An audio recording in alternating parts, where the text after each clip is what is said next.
Shalom, salam damai sejahtera bagi saudara sekalian dimanapun saudara berada pada saat ini. Kita bertemu kembali di dalam kasih dan karunia Tuhan. Saya berdoa supaya Tuhan memberkati saudara sekalian, memberi saudara kekuatan, menopang hidup saudara dan memampukan saudara untuk berjalan bersama dengan Tuhan.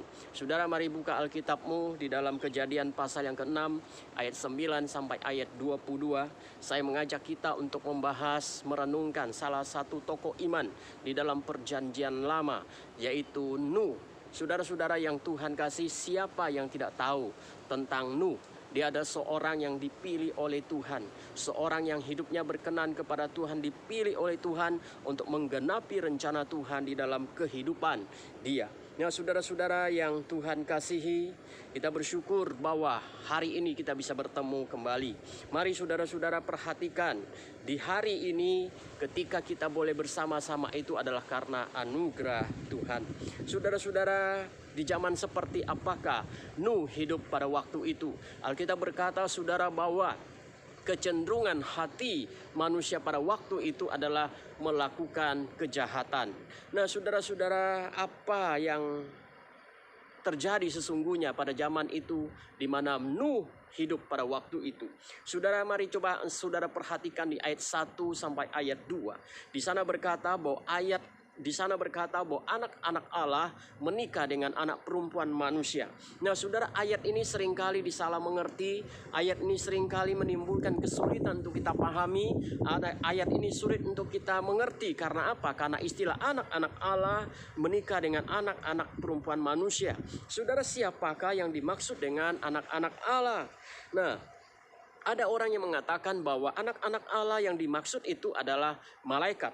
Karena hal ini menunjuk kepada argumentasi mereka dari Ayub pasal 1 ayat 6 dan pasal 2 ayat yang ke-1. Namun saudara, apakah benar bahwa anak-anak Allah itu adalah malaikat? Dan jikalau ini adalah benar, maka tentu akan bertentangan dengan apa yang Yesus katakan di dalam Markus pasal 12 ayat 25. Di mana Yesus berkata bahwa malaikat tidak kawin dan tidak mengawinkan. Nah, saudara-saudara, kalau itu bukan malaikat, lalu itu siapa anak-anak Allah yang dimaksud? Saudara, istilah anak-anak Allah adalah menunjuk kepada Set dan keturunannya yang percaya kepada Tuhan. Setelah Habel dibunuh oleh Kain, Tuhan memberikan satu anak lagi kepada Adam dan Hawa dan menamainya Set. Di dalam Kejadian pasal 4 ayat 25 dan di ayat 26 berkata, waktu itulah orang mulai memanggil nama Tuhan. Keturunan Set adalah orang-orang yang percaya kepada Tuhan, orang yang memanggil Tuhan dan bersandar kepada Tuhan. Sementara di dalam Kejadian pasal 4 ayat 16 berkata, Kain pergi dari hadapan Tuhan. Jadi saudara, zaman di mana Nuh hidup adalah zaman di mana manusia suka-sukanya sendiri. Tidak ada rasa takut dan hormat kepada Tuhan dan mereka hidup di dalam kejahatan. Itulah sebabnya Tuhan berencana untuk menghukum manusia, membinasakan manusia dengan mendatangkan air bah di atas mereka. Ayat 5 berkata, ketika dilihat Tuhan bahwa kejahatan manusia besar di bumi dan segala kecenderungan hatinya selalu membuahkan kejahatan. Singkatnya saudara, Nuh hidup di tengah-tengah manusia yang tidak takut kepada Tuhan, melainkan memiliki kecenderungan hati untuk berbuat kejahatan. Tentu ini bukanlah perkara yang mudah bagi Nuh ketika harus hidup di tengah-tengah masyarakat yang kecenderungan hatinya tidak takut kepada Tuhan tetapi melakukan kejahatan. Sementara dia harus bergumul dengan kehidupan dia sebagai orang yang percaya kepada Tuhan. Dan inilah realita kehidupan yang dihadapi oleh Nuh di tengah-tengah masyarakat yang tidak takut kepada Tuhan, di tengah-tengah masyarakat yang tidak menghormati Tuhan. Dan Nuh hidup bergaul dengan Tuhan. Nuh mendapat kasih karunia dari Tuhan. Di ayat yang ke-8, saudara-saudara, saya senang dengan kalimat ayat 8 ini bahwa Nuh mendapat kasih karunia daripada Tuhan. Nuh diberkati oleh Tuhan. Nuh hidup dekat dengan Tuhan. Nuh percaya kepada Tuhan dan Tuhan memberikan dia anugerah khusus. Itulah sebabnya saudara, Nuh adalah orang yang diberkati oleh Tuhan. Karena di tengah-tengah masyarakat yang tidak percaya kepada Tuhan, dia justru berkenan kepada Tuhan. Lalu Tuhan datang dan Tuhan berkata kepada Nuh, "Aku telah memutuskan untuk mengakhiri hidup segala makhluk, sebab bumi ini telah penuh dengan kekerasan oleh mereka. Jadi aku akan memusnahkan mereka bersama-sama dengan bumi." Di ayat yang ke-13. Lalu ayat 12 berkata, "Manusia menjalankan hidup yang rusak di bumi." Kata rusak artinya adalah berlaku busuk.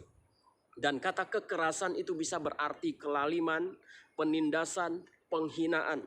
Jadi saudara, orang-orang atau masyarakat yang hidup pada waktu zaman Nuh adalah masyarakat yang jahat, yang tidak peduli dengan kebenaran Tuhan. Ada kelaliman, ada penindasan terhadap sesama, ada sikap menghina sesama, dan berbagai kejahatan lainnya. Saudara-saudara yang Tuhan kasihi, namun kita bersyukur bahwa Nuh mendapat anugerah dari Tuhan. Dari Nuh, saudara, kita bisa belajar tentang ketaatan dan kesetiaan di dalam mengikut Tuhan.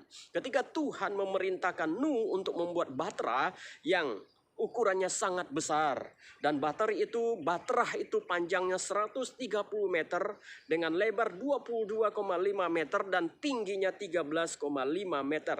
Ini adalah pekerjaan yang besar, ini pekerjaan yang tidak mudah, ini pekerjaan yang sulit, membutuhkan waktu. Tetapi saudara-saudara yang Tuhan kasihi, justru Nuh melakukannya. Saudara, ada orang mengatakan bahwa Nuh membutuhkan waktu sekitar 120 tahun untuk mengerjakan pekerjaan membangun bahtera itu. Tetapi ada juga yang mengatakan bahwa Nuh membutuhkan waktu 100 tahun untuk membangun bahtera yang besar itu. Dan saudara, kita tidak tahu secara persis apa yang sesungguhnya, berapa lama yang dibutuhkan oleh Nuh untuk membuat bahtera yang besar itu. Tetapi yang jelas bahwa membutuhkan waktu yang panjang. Di dalam Kejadian pasal yang ke-5 ayat 32 mengatakan Nuh berumur 500 tahun dan kemudian dia mendapatkan 3 orang anak.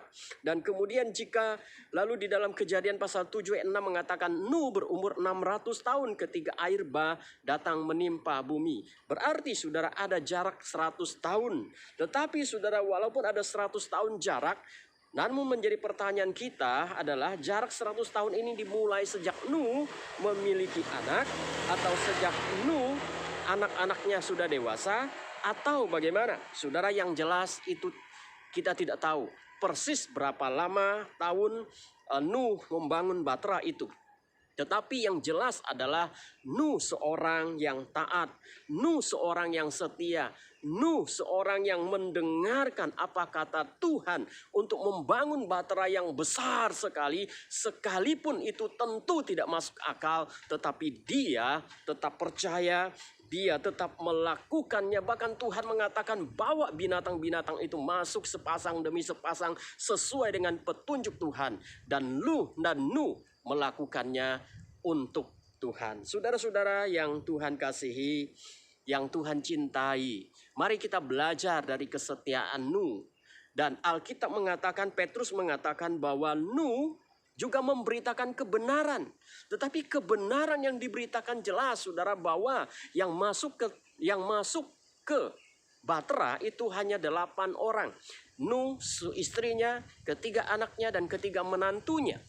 Sementara Nuh adalah pemberita kebenaran. Berarti apa, saudara? Berarti Nuh selama ini dia jelas ketika dia membangun bahtera itu, tentu masyarakat sekitar, tetangganya datang kepada dia, bercerita, bertanya kepada dia tentang bagaimana, mengapa dia harus membuat bahtera dan sebagainya, saudara. Tentu ada diskusi, ada pertanyaan, ada jawaban yang diberikan oleh Nuh. Tetapi yang jelas bahwa Nuh jelas memberitakan kebenaran. Saya percaya itu, bahwa Nuh pasti memberitakan kebenaran, membawa supaya menyuruh mereka atau mengajak mereka atau mengingatkan, menegur mereka agar mereka bertobat kepada Tuhan. Tetapi apa yang terjadi, saudara? Justru tidak ada tetangganya yang masuk ke bahtera. Yang masuk itu hanya 8 orang, yaitu keluarga Nuh sendiri. Nah saudara, secara manusia mungkin itu adalah satu kegagalan, karena tidak ada seorang pun yang bisa dibawa kepada Tuhan. Tapi jangan salah saudara, justru saya melihat disitulah kesuksesan seorang Nuh. Kenapa? Karena dia bisa membawa keluarganya, seluruh keluarganya untuk datang kepada Tuhan, masuk di dalam bahtera. Saudara-saudara, tidak mudah bagi seorang Nuh untuk membawa keluarganya. Pada umumnya saudara, orang lain lebih mendengarkan kita daripada keluarga kita.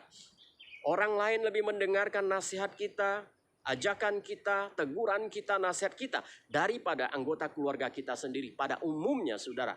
Nah, tetapi Nuh di sini kita melihat saudara bahwa dia justru bisa membawa keluarganya kepada Tuhan, dan dia bisa membawa anak-anaknya, menantunya dan istrinya kepada Tuhan.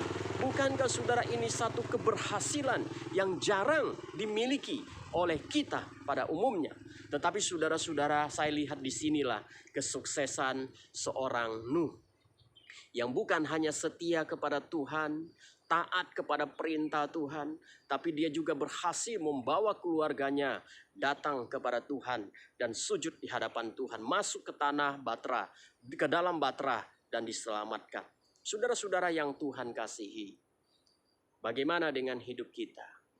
Bagaimana dengan hidup kita? Saudara, mungkin orang menganggap kita adalah orang yang gagal. Orang menganggap kita, apa yang kita kerjakan tidak berhasil. Apa yang kita beritakan tidak berhasil. Apa yang kita lakukan sepertinya tidak mendatangkan hasil. Dan orang-orang mengatakan bahwa kita ini gagal. Tetapi saudara sekalian di dalam Tuhan, saudara tahu hati saudara kepada Tuhan, relasi kita dengan Tuhan, hati kita kepada Tuhan.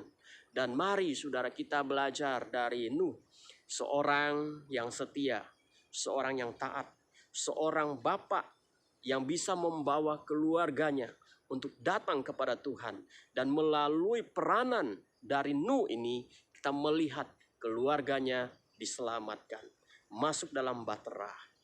Saudara-saudara, saya tidak tahu pergumulan hidup saudara hari ini, tetapi percayalah bahwa Tuhan ingin berkarya di dalam hidup kita. Di tengah-tengah banyaknya manusia yang hidupnya tidak benar, tapi Tuhan memilih Nuh. Biarlah hidup kita pun berkenan kepada Tuhan. Tuhan memberkati saudara sekalian. Mari kita berdoa. Bapa di dalam surga, terima kasih Tuhan. Kami bersyukur untuk firman-Mu, pelajaran dari Nuh yang setia, yang taat, dan juga seorang kepala keluarga yang berhasil membawa anaknya, keluarganya datang kepada Tuhan. Terima kasih Tuhan, kami bersyukur.